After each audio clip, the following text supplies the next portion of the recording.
বিখ্যাত লেখক ফজলুল হকের নবাব ও নবাবী গ্রন্থ থেকে পাওয়া তথ্য অনুযায়ী মুর্শিদ কুলি খান জন্মসূত্রে ছিলেন ব্রাহ্মণ পুত্র।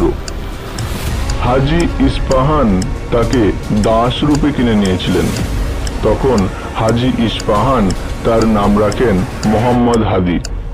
সম্রাট ঔরঙ্গজেবের সাথে মারাঠাদের যখন যুদ্ধ চলছে, অর্থের প্রয়োজন, তাকে বাংলা থেকে মোহাম্মদ হাদি অর্থাৎ মুর্শিদ কুলি খাঁ 1704 খ্রিস্টাব্দে 1 কোটি টাকা দিয়ে পাঠান। তৎকালীন কঠিন পরিস্থিতিতে এই মহান দানের জন্য মোহাম্মদ হাদিকে ঔরঙ্গজেব উপাধি দেন মুর্শিদ কুলি খাঁ। এর অর্থ হলো পবিত্র আত্মা দেবদূত।